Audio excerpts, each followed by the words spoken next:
வராத பொழுது யாருக்கு அந்த 666 கோடி ரூபாய் போனது என்கிற சந்தேகம் வரும். ஏன்னா எல்லா பொலிட்டிக்கல் பார்ட்டியும் இதை வாங்க முடியாது. அதுக்கு சில ரெஸ்ட்ரிக்ஷன்ஸ் இருக்கு. 1% ஓட்டு வாங்கியிருக்கணும், அவங்களுக்கு மாத்திரம்தான் இதை கொடுக்க முடியும். கம்பெனிஸ் ஆக்ட்லயே இந்த ஒரு ஆங்கிள் தான் மிக முக்கியமானதாக நான் கருதுகிறேன். 83(b)ன்னு ஒண்ணு இருக்கு, ஒரு செக்ஷன் இருக்கு. அதுல பொலிட்டிக்கல் பார்ட்டிக்கு ஒரு நிறுவனம் டொனேஷன் கொடுக்கலாம் என்று இருக்கிறது. அவர்கள் எந்த நிறுவனத்திற்கு கொடுக்கிறார்கள் என்பதை அவர்களுடைய லாப நஷ்ட கணக்கு, ப்ராஃபிட் லாஸ் அக்கௌண்ட்லயே போடுவாங்க. அது இந்த கட்சிக்கு கொடுத்திருக்கோங்கிறத சொல்லுவாங்க. அது இல்லாமல் தனிப்பட்ட முறையில கள்ளப்பணமாக மாறியது, கள்ளத்தனமாக மாறியது என்பதை தடுப்பதற்காக வந்த இந்த சலுகையானது, திட்டமானது அரசுக்கு எதிராக மாறி இருக்கிறது.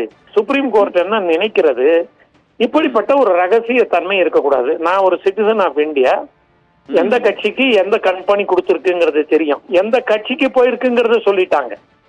எந்த கட்சிக்கு போயிருக்குங்கிறது இன்னும் ஏதாவது தெளிவு வரலன்னா அதை தெளிவும் படுத்திடுவாங்க.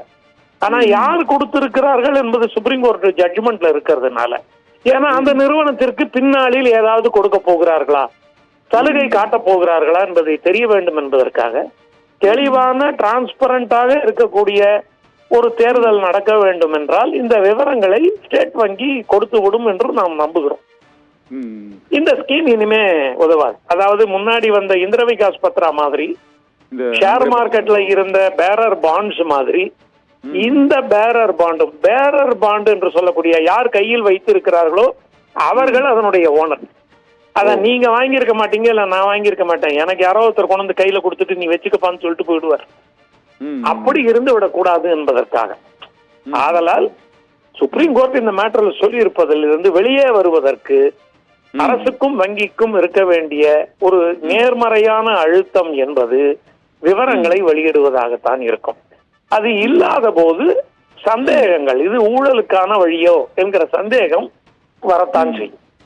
இன்னொரு முக்கியமான ஒரு சந்தேகம் என்னன்னா, இந்த பாண்டு பல நிறுவனங்கள் அந்த பத்திரங்களை வாங்கி இருக்கிறாங்க, ஆனா அந்த கட்சிகளுக்கு கொடுக்கல, சில கட்சிகளுக்கு கொடுக்காம இருக்காங்க. அது கட்சிகளுக்கு போச்சு. அந்த பாண்டு, அந்த கணக்கு, அந்த விவரங்கள் வெளியிடணும் சார், அதுவும் வெளியிடல. அதுல ஒரு 9 கோடி ரூபாய்க்கு எனக்கு உண்டான இந்த பாண்டுல மாத்திரம் ஒரு விஷயத்தை நம்ம தெளிவா புரிஞ்சுக்கலாம்.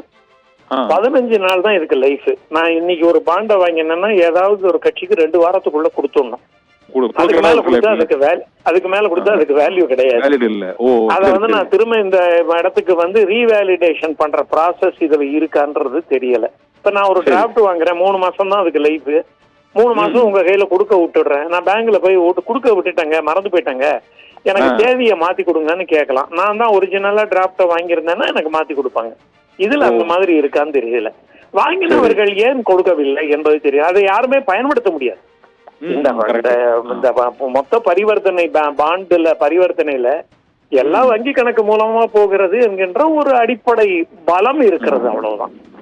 ஆனால் நிறுவனங்கள் கேஷா தான் ஒரு அரசியல் கட்சிக்கு கொடுக்க வேண்டுமா, அதன் மீது ஏதாவது கட்டுப்பாடு கொண்டு வர வேண்டுமா என்றால் அது வருவதற்குண்டான வாய்ப்புகள் இப்பொழுது இந்த பாண்டுக்கு சுப்ரீம் கோர்ட் இப்படி சொல்லி இருக்கிறதுனால வேற ஏதாவது ஒரு வழியாக கொண்டு வரலாம். அதாவது பொலிட்டிக்கல் பார்ட்டிக்கே நேரம் கொடுக்கற மாதிரி கொண்டு வரலாம்.